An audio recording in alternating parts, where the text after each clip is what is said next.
Hello everyone! Do you want to play the dual blades? Do you now? Well, you can, because it is much better now than it was before. They have changed a lot about this weapon.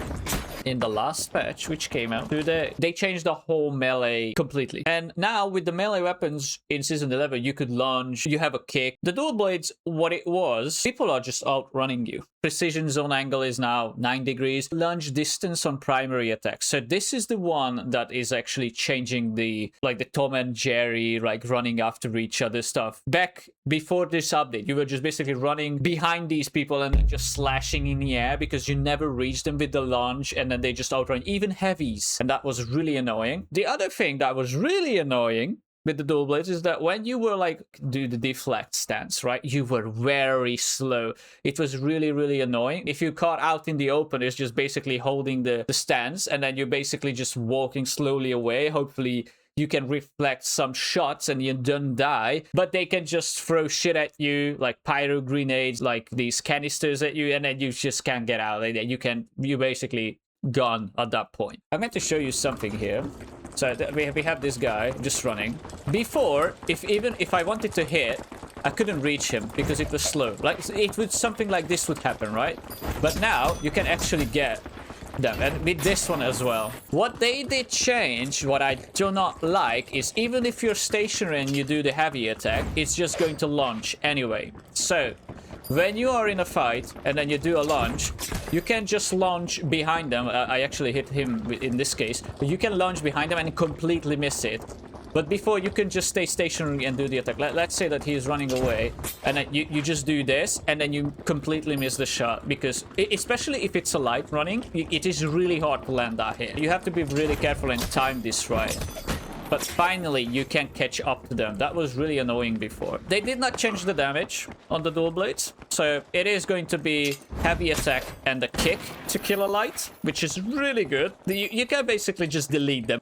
And then the distance is so much bigger now. It's like that extra half a meter just changed the whole thing. It's really strong now. Look, with mediums, you have to do 2 light attacks and then a kick.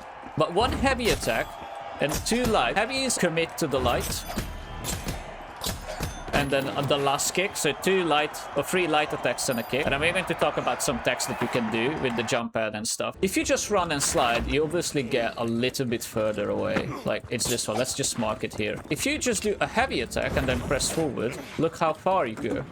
Because you use your lunge anyway, if you use your heavy attack, as you can see. I'm stationary. Here's my hand. Yeah, it's just going to launch anyway. You can change directions in the air. So I'm going that way, and obviously if I try to go that way, I can't really get there, even if I try to air strafe. But with the dual blades, what you can do is just use your lunge and then just change directions in the air. I'm going to go up there while going this way, right? Look, so let's talk about the builds. With the dual blades, you are really trying to make as many openings as you can on the enemy team. You can be very aggressive with the dual blades because they cannot really do anything against you if they don't have the build against you, if you know what I mean. So if they have like a pyro grenade and they know how to counter you, then they're probably going to throw that at you. Get away from that, obviously, but always try to play around or inside buildings. Like inside the building, you are very strong, especially if you have goo grenade. You can just play around this. So, oh, there is an enemy. You can just go behind there and then maybe bait them out. But what I like to do a lot of the times, if I hear them, I'm just going to do this and then just completely lock them in because they don't know what to do. Like hearing them, and then you can actually surprise them. Now, the big debate around the defibrillator, right? So if you have another medium with a defibrillator, the defib is so good. It's just undeniably one of the best utility in the game. But you have to play a little bit more selfish. There's no way that you're going to use Healing Beam or the Guardian Turret or the DMAT. The DMAT can work, don't get me wrong. It can still work wonders. But the Shockwave is really what you're gonna need for that extra movement to catch up to opponents or get in like above buildings faster. You can surprise them with like the movement tech. If you have like an enemy flamethrower guy, you can just basically use your shockwave to get away from that dude. But what I really recommend, the data reshaper. You don't really have a lot of range options. If you find like obstacles, like look, there is like going to be a lot of these. You can just put these out and then just pick these up. I'm serious. Like the red ones is like your ranged ability basically. You pick these up, toss it at them. Like it does a lot of damage. It is basically a dematerializer for you. Let's say that the cash out is up here, but obviously you do not have the utility to actually open up the thing. So you use this. There is a high chance that you're going to get this. And then you can open it up. What you can do is, oh, they are up there. Shockwave up. And then you are already up here. And then you can just start, you know, killing them and whatnot. So I really recommend using this. And if they have, like, the enemy has a turret, right? You can just turn it into a flower pot, which is always a good thing. And the deflect is really strong.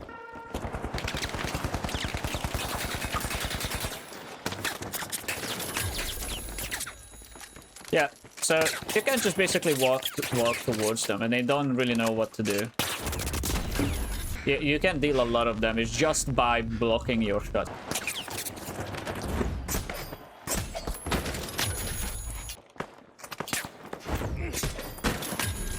Look, if you have a heavy, this is a lot of damage that you can deal just only by blocking.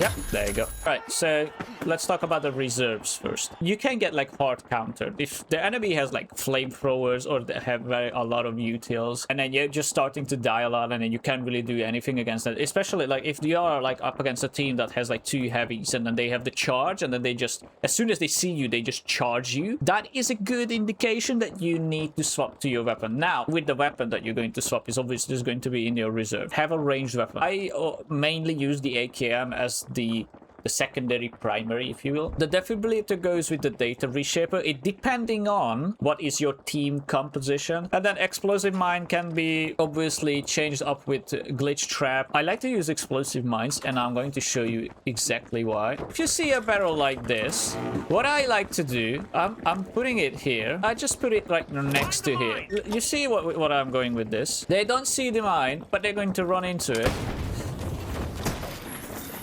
But that's a lot of damage. It is especially strong if you're doing it against lights. But if a light comes in, and then the mine is obviously on the side where he cannot see it, but I have to put it here now. They can get one shot. The funny thing about this is it works more than you would think. So yeah, this is all I can say really. But that's it.